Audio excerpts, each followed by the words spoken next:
pessoal! Bem-vindos à primeira aula de monitoria da disciplina de Patologia da Nutrição e Dietoterapia. Aqui quem fala com vocês é a Thalita, eu sou aluna do 8º período de Nutrição do IGB de Barra do Piraí e hoje, iniciamos essa série de vídeos, onde a gente vai estar abordando, discutindo com vocês questões, abordando os conteúdos da disciplina, de forma a auxiliar vocês, de forma a ajudar vocês a conseguirem a aprovação na disciplina e também, mais do que isso, absorver os conhecimentos e levar isso para a vida profissional de vocês. Bom, junto comigo nessa missão de ministrar a monitoria, eu tenho comigo a outra monitora, comigo a minha colega de turma, minha amiga, Ludmila Costa. Olá, pessoal. Tudo bem? A gente veio trazer um pouquinho para vocês do que vai ser abordado, com o intuito de aprimorar o conhecimento de vocês também, de esclarecer qualquer dúvida. Vocês também podem procurar a gente aqui, na faculdade, se tiver qualquer dúvida, depois do estudo dirigido. E a gente vai abordar um pouquinho do conteúdo que foi dado para vocês na primeira avaliação, com o intuito de poder esclarecer também, e relembrar os conteúdos principais que foi abordado na disciplina. Isso aí. Então, a monitoria, ela veio em um momento que foi de forma posterior ao início do semestre, então, ou seja, a monitoria teve início após, os conteúdos já terem sido dados, então tinha bastante aula já, e a gente se viu num tempo, assim, uma janela de tempo muito curta, para poder estar ministrando todos esses conteúdos com vocês. Então, o que a gente decidiu? Fizemos um estudo dirigido de revisão, no qual a gente colocou os conteúdos, em forma de questões, para a gente estar discutindo nas aulas. Esse estudo dirigido foi disponibilizado na última monitoria presencial, A gente vem à faculdade para poder estar disponível, para esclarecer dúvidas, Quinzenalmente. Quinzenalmente. Geralmente de 4 às 6, tá? Nas sextas-feiras. Então, nós fizemos esse estudo dirigido para poder estar discutindo com vocês, abordando os assuntos que foram repassados na primeira etapa do semestre, Então, eu vou compartilhar aqui com vocês o estudo dirigido,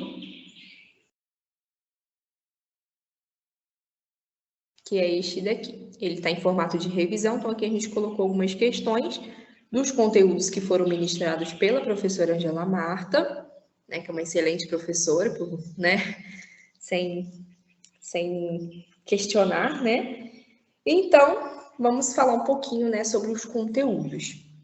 Nessa primeira questão, pede que defina a disbiose e cite consequências decorrentes no paciente. Então, o que é essa disbiose? A disbiose, ela é um supercrescimento bacteriano no intestino delgado, em virtude da redução da produção de ácido gástrico do estômago, proveniente do estômago, juntamente com o excesso de atividade fermentativa bacteriana, o que leva ao aumento das bactérias nocivas sobre as benéficas, ou seja, é um desbalanço mesmo, é uma desproporcionalidade de bactérias negativas sobre as positivas. Então, bactérias positivas em menor quantidade e as negativas, as nocivas, as patológicas, em maior quantidade.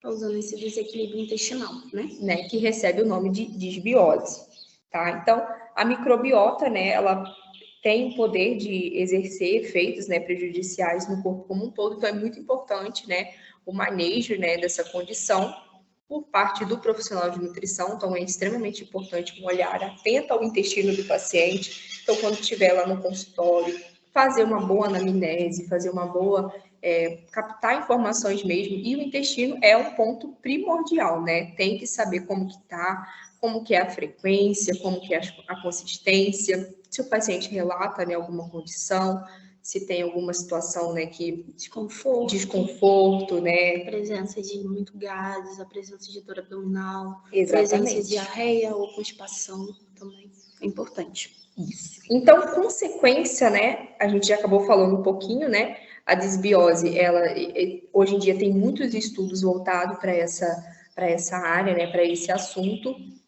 onde discorre que pessoas que possuem a disbiose, ela é mais suscetível, ela é mais propensa a desenvolver uma série de doenças, né? Dentre elas, as doenças crônicas não transmissíveis, né? Como a hipertensão, o diabetes, o câncer. Então, tratar o intestino é propor saúde a esse paciente, né? Promover saúde a esse paciente. Então, como sintoma, né? A gente vai falar um pouquinho também a questão de consequência. Ele leva, né, a vários sintomas. Essa desbiose pode causar náuseas e vômitos, aumentando o número de gases, né, como a Ludmila falou agora há pouco. A distensão abdominal também pode se fazer presente. Os quadros de diarreia ou de constipação, né, varia de paciente para paciente, então depende do organismo. Tem paciente que vai sentir mais, por exemplo, a diarreia, tem paciente que vai sentir mais a constipação, e tem paciente que vai sentir os dois em momentos diferentes e com determinados alimentos também. Exatamente, né? Então tem que observar tudo isso, né? Os eventos e a frequência desses eventos para poder estar classificando, além de fadiga, depressão, ansiedade, mudança de humor, isso porque o intestino é um órgão que tem produção de neurotransmissores, produções hormonais também, que vai estar desencadeando nessas mudanças no sistema nervoso, tá? Então é muito importante, né? Via de regra, avaliar o intestino do paciente. Bom, questão 2. De que forma podemos realizar o manejo da disbiose? Então, aí a gente já entra na fase de tratamento. O paciente tem disbiose, como que a gente pode realizar esse manejo? Bom, a primeira forma é através dos probióticos, que são os micro-organismos propriamente ditos, tá? São bactérias, né, positivas, que vão estar sendo, né, alocadas no intestino do paciente, né, de forma a propor um balanço, né, a melhorar esse balanço aí. Mas importante, antes de tudo, né, da gente entrar com o probiótico, é a gente ajudar a tratar essa disbiose também, né, voltar a ter esse reequilíbrio novamente para poder entrar com probiótico. É importante saber disso. Exatamente. Então, a nutricionista é essencial nesse momento. E aí, né, exemplo de probiótico, né, que a própria questão já pede, é o kefir. O kefir tem o kefir de leite, né, e o kefir de água, sendo que o de leite, ele não é indicado para pessoas que sofrem algum tipo de intolerância, então o de água é muito mais indicado, o manejo é mais indicado, é mais... O paciente aceita melhor, né? Sim. Ele não vai ter a presença, igual tem pessoas que têm intolerância ao leite. Logo, ela vai ter uma sensibilidade no intestino dela, e essa sensibilidade, por exemplo, pode causar uma diarreia. Então, o indicado seria o quê? Entrar com esse kefir à base de água, para ela não ter nenhum efeito colateral. Isso daí. Então, lançar a mão mesmo dessas ferramentas, né, de forma a tratar o intestino, né, e fazer novamente, né, a população de bactérias positivas. E aí, juntamente com isso, né, tem os prebióticos, que são nada mais, nada menos do que o substrato, aquilo que a bactéria vai estar consumindo, né? E aí, como exemplo, a gente tem a pectina, a inulina, goma de aveia, os oligosacarídeos, né? E aí, que são extremamente importantes nesse manejo, tá? E aí, né, ainda falando de intestino, né, esse órgão tão importante, a gente chega na questão da consistência das fezes. Trouxemos a diarreia, para a gente estar pontuando aqui, onde a questão pede a classificação dessa diarreia. Então, ela pode ser classificada de forma aguda, tá? Ou crônica. Qual que é a diferença? A aguda, geralmente, ela é causada por vírus, bactérias ou parasitas. Também pode ser por alimentos contaminados. Aí entra mais uma vez o nutricionista, né? Nessa educação nutricional, nessa formação, né, a respeito do cuidado com os alimentos, da escolha. As medicações, como os antiácidos, os laxantes, a ingestão de açúcares não absorvíveis, né? A isquemia intestinal, a inflamação pélvica. Já na parte da diarreia crônica, né, a classificação como crônica, ela já tem como causa as doenças inflamatórias do intestino, né, que a gente vai estar falando ainda na próxima questão, né? Já vamos explicar melhor para vocês explicar um pouco mais. Além dos cânceres intestinais, as alterações da imunidade, como no caso da AIDS, né, que é uma doença que afeta diretamente o sistema imune, além de alergias alimentares, ou seja, a diarreia aguda, ela tem já a causa por vírus, bactérias. A crônica já é com doenças já secundárias, já né? entra em si a patologia. Exatamente, como se fosse uma causa já secundária. A origem dessa diarreia é por uma causa secundária, uma patologia que o paciente apresenta. Além disso, né, tem a frequência. A frequência da diarreia, né, ela pode ser classificada como a diarreia osmótica, quando tem material hiperosmolar no intestino, diarreia secretória, com aumento da secreção dos fluidos isotônicos da mucosa intestinal, diarreia exudativa, que seria uma inflamatória com secreção de substâncias como pus, soro, muco, e a diarreia motora, que é uma ressecação intestinal ou fístulas enteroentéricas, tá?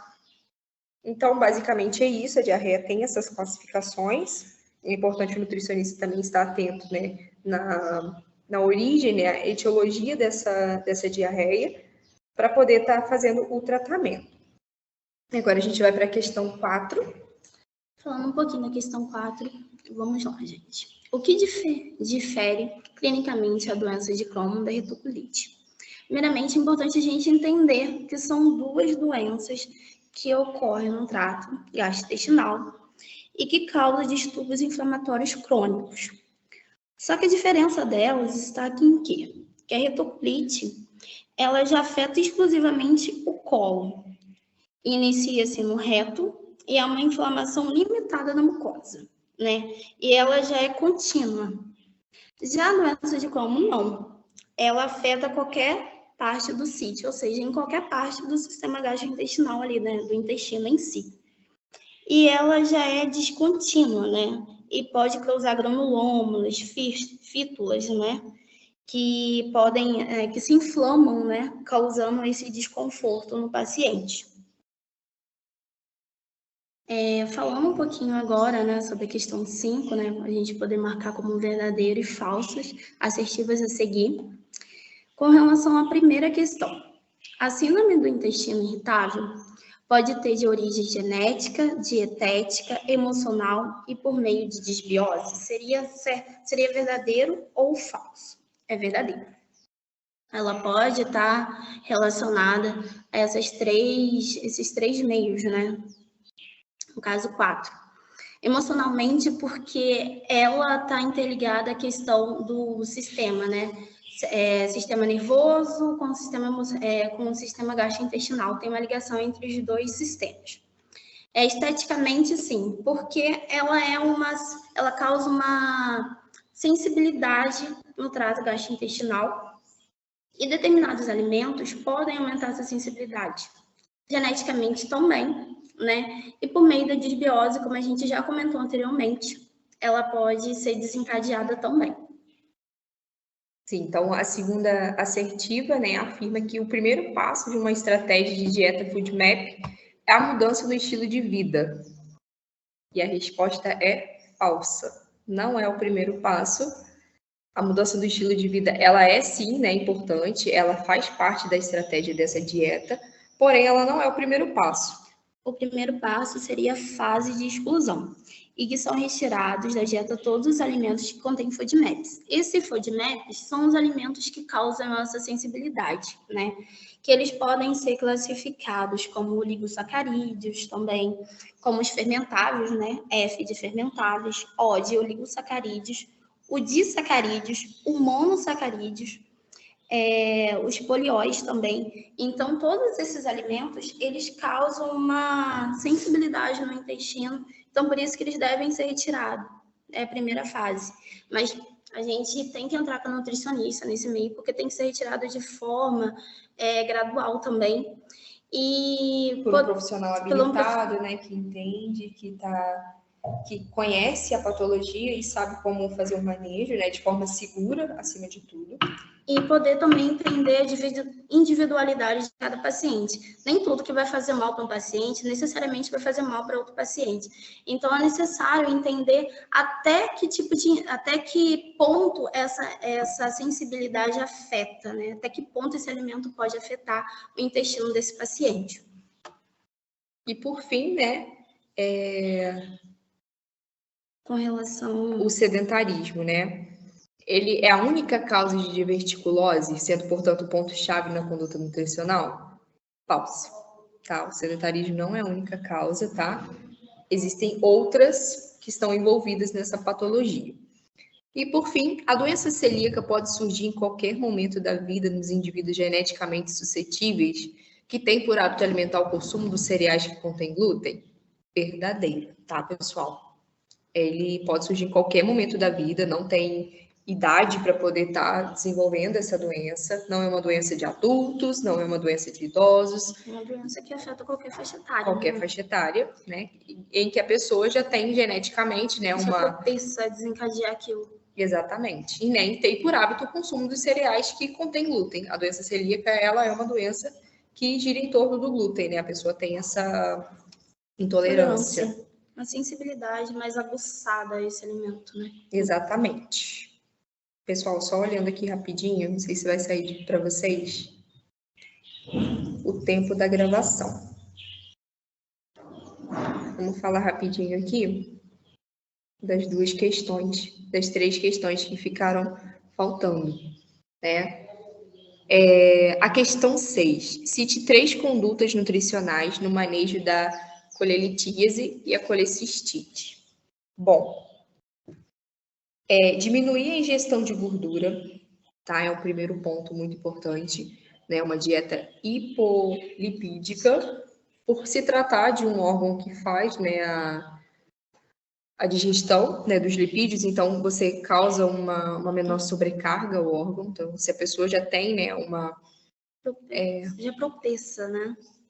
Se a pessoa está em um tratamento, né, essa colelitíase, ela é a pedra, né, no caso na vesícula. Que é desencadeada justamente por esse aumento, né,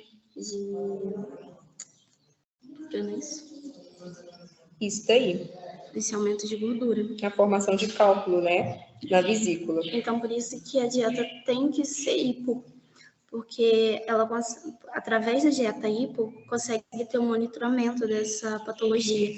Então, você não sobrepõe, né, o aumento de carga, né, nesse órgão, aumentando a quantidade de cálculo, mas sim diminuindo. Exatamente, né? E além de forçar mais o órgão, né, causando dores no paciente. Então, o indicado é esse tratamento nutricional por meio de uma dieta hipolipídica. Além do aumento do consumo de fibras e reduzir o volume das refeições e aumentar o fracionamento, ou seja, né, dar pequenas porções, mais vezes ao dia, né, para ter um processo digestivo de forma mais tranquila, né, de modo geral. Alimentos que devem ser evitados: cafeína, produtos lácteos, açúcar, né, a fim de evitar o agravamento dos sintomas, né, são alimentos que proporcionam, né, a intensificação, né, desses sintomas, tá? Então, e por fim, né, a hipertensão arterial. Que, pessoal, eu acho que não vai dar tempo, tá, da gente estar concluindo o conteúdo, porque a gente tem um tempinho para estar conversando aqui com vocês. Então, essas 2 questões a gente fica para o próximo vídeo, tá? Agradecemos vocês. E no próximo vídeo a gente vai explicar um pouco melhor, né, essas 2 questões e discutir com vocês. Isso daí. Um beijo e até a próxima. Um beijo, gente. Até a próxima.